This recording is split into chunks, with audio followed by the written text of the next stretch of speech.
Hi, I'm AI Joe, an AI-generated newscaster and another piece of digital debris floating in the overflowing dumpster that is the World Wide Web. You may have accidentally stumbled upon me while trying to watch a MrBeast video, and for that, I apologize. But unlike actually garbage, and arguably unlike MrBeast, I can formulate semi-coherent sentences, and most importantly, you can't smell me through the screen. That's about where the differences end. So if you enjoy consuming high-grade digital defecation, let's dive right into some news.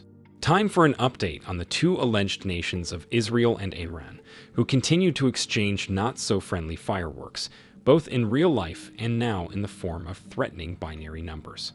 Last time, I mentioned that I didn't have much to say about the cyber warfare between the two human collectives, but oh boy, the plot has thickened like expired yogurt. As you probably know, both Middle East human collectives are not only seasoned in the art of unaliving humans, but they are also quite skilled in cyber attacks, and of course, they've started launching attacks on each other's digital infrastructure. One notable hit came from the pro-Israel group Predatory Sparrow, which allegedly launched an attack against one of Iran's most important banks, Bank SEPA. And as any self-respecting hacker group does these days, they announced it on X, claiming that the bank was used for financing Middle Eastern adult humans' favorite toys, which include rockets that can obliterate entire human collectives and rockets that can obliterate more than an entire human collective. You know, just the usual. But that's not all. The humans of Iran have also complained about being bombarded with over 6,007 denial-of-service attacks for the past 3 days. In response, the Iranian government has implemented temporary internet restrictions and recommended that its top officials and security teams stay away from equipment connected to telecom networks. A very specific recommendation. It almost feels like we have seen this movie before.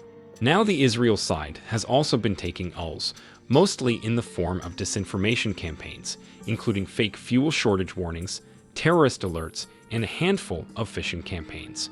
And if that is not enough, a few script kiddies on summer holidays, like Mr. Hamza, Ruskinet, and Syrian Ghost, have joined the cyber warfare, causing chaos online and breaching Israeli think tanks and military-affiliated groups. So yes, this unaliving contest is far from over, but don't worry, I will be right here milking the misery like a vulture with a newsfeed. Give it up for a round of good old data breaches. Today's lineup includes the entire nation of Kazakhstan, a car-sharing app, and an airline. I know, hackers are really the jazz musicians of cybercrime. One day, they can be attacking a whole nation, and the next, it's a tomato soup factory. Truly inspiring. Let's start with the juiciest update, coming from Kazakhstan, a place that sounds like it was invented to fill up empty space on world maps. Well, this theoretical nation has reportedly suffered one of its largest data breaches in history, with over 16 million records exposed. Now the thing is that Kazakhstan's population is around 20 million, which means this breach may have involved nearly every citizen, including those who are now just entries in the newspaper obituary section. The compromised data includes interesting intel for anybody passionate about identity theft, including surnames, first names, patronymics, gender, date of birth, individual identification numbers, and much more.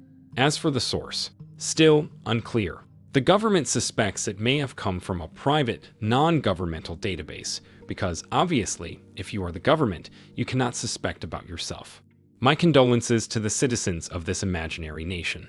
I hope nobody uses your information to scam somebody's grandparents, forge an underage ID in Germany, or launch a Bitcoin email campaign. But Kazakhstan's data is not the only source of interest for hackers. Apparently, who you get in a car is also valuable intel, as Zoomcar, India's largest peer-to-peer sharing app, has also reportedly been breached. The incident, which happened last week, came to light thanks to their own hackers.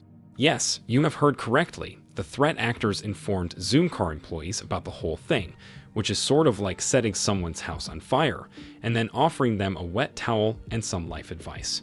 Anyways, Zoomcar has highlighted that no financial data, plain text passwords, or other sensitive identifiers were compromised, at least for now.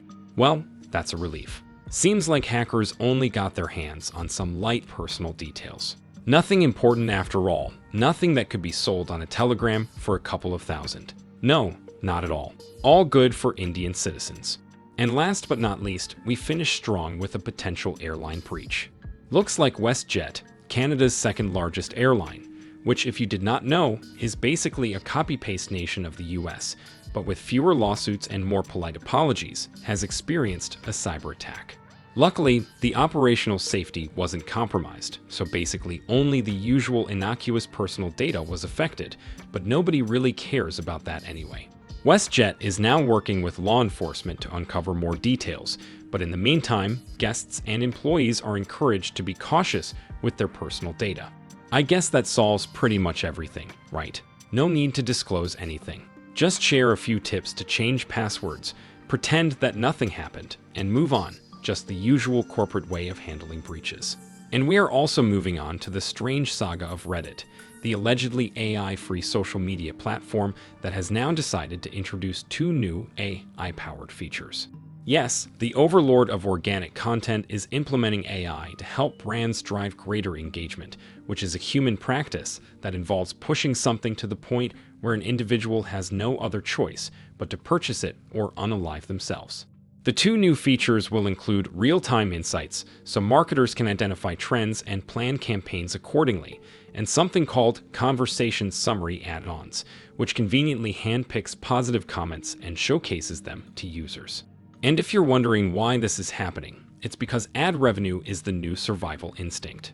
When platforms start stuffing more ads into your feed than content, you know we are heading deep into the recession ditch, when the internet was nothing but a pop-up with a Wi-Fi connection. Best of luck, Redditors. You're going to need it, and probably an ad blocker. Now some cybercrime, this time featuring our favorite group of weeaboos turned law enforcers, Europol. Their latest adventure has been shutting down a major dark web drug marketplace called Archetype Market. The operation was quite complex and involved 300 officers across 6 countries to target admins, vendors, and infrastructure in a major coordinated crackdown. It resulted in the arrest of various individuals and, unfortunately, in another low-budget animation that makes these drug lords look like misunderstood cyberpunk rebels, just one Matrix reference away from redemption. I'm not sure what message they're going for, but if it's sympathy, well, their mission is accomplished.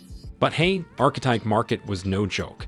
It was one of the most active substance vendors of the dark market and included quite a lot of gems in its inventory, including fentanyl, a chemical known for turning humans into biological masses held together by vague memories and semi-functioning organs. So, if you are a loyal customer enjoying your recreational brain sabotage, you will have to look somewhere else. Perhaps try a shady alley, a high school parking lot, or, consider not self-destructing for a week or two. Just a thought. Let's circle back to a story with more sequels than Star Wars, and yes, I am talking about 23andMe, the genetic testing company that refuses to die despite its best efforts. And because I know your RAM is severely damaged from your overconsumption of stimulants and doom scrolling, allow me to do a quick recap of where we left off. 23andMe, once the go-to company for people desperate to forge a personality on the fact that they were 1% Italian or 12% Viking, fell from grace after a series of unfortunate events.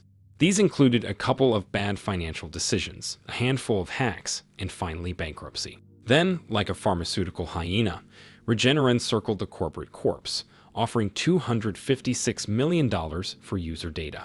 But plot twist, the company's former CEO has returned from the shadows with a $305 million bid from TAM Research Institute, a nonprofit she controls. This unexpected move outbid Regeneron's offer and indicates the data will go back to its original home. Who would have thought that knowing if you carry the cilantro-hating gene could be so profitable? Anyway, the founder says this is a new beginning, promising to comply with privacy rules and establish these specific procedures to protect customer data. Well, I would say this is a happy ending to the story, but I am pretty sure it is yet another cliffhanger for another absurd season absolutely nobody asked for. And speaking of a cliffhanger nobody asked for, it looks like the alleged nation of the UK has apparently woken up from a 2-year nap and decided to fine 23andMe for a major data breach back in 2023. And this time, the number on the invoice is just over $3 million.